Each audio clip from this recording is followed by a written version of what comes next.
কি তোমাকে মনের ইচ্ছা পূর্ণ হয়েছে? যারা বাংলাদেশ থেকে ভারতে গেছো প্রত্যেকে এখন নাগরিকত্ব পাচ্ছ। ভারত সরকার আর তোমাদের কিচ্ছু বলবে না।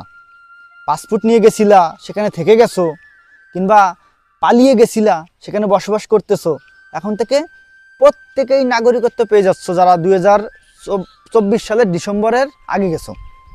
খুশি হয়েছো?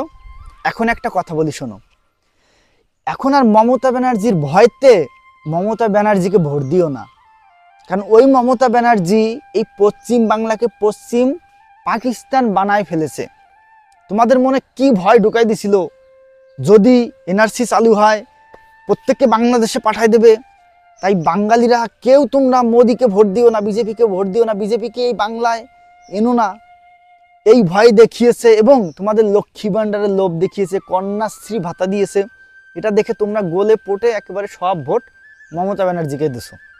এখন তো তোমরা মুক্ত, এখন তোমরা স্বাধীন। এখন আর তোমাদের ভয় নাই যে ভারত থেকে কেউ তোমাদের আবার বাংলাদেশে ঠেলে পাঠিয়ে দেবে।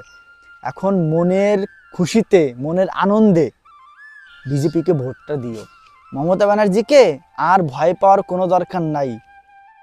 মমতা ব্যানার্জি তো অনেক আগেই মমতা বেগম হয়ে গেছে, ঠিক আছে? মাসি পিসি জেঠি তোমাদেরকে বেশি করে বলতেছি, কারণ তোমাদের লক্ষ্মী ভাণ্ডারের লোভ কিন্তু যায় নাই এখনো।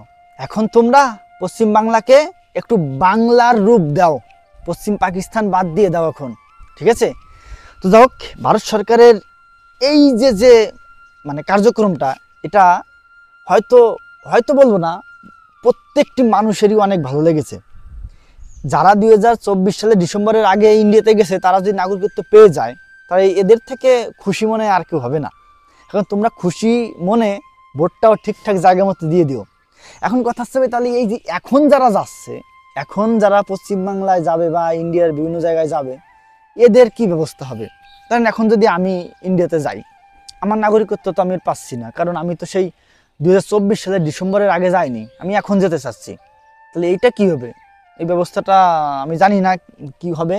তবে আমার মনে হয়, যদি মোদি সরকার পশ্চিমবাংলায় ক্ষমতায় আসে, তাহলে সে সামনে হিন্দুদের জন্য আরও ভালো কিছু করবে।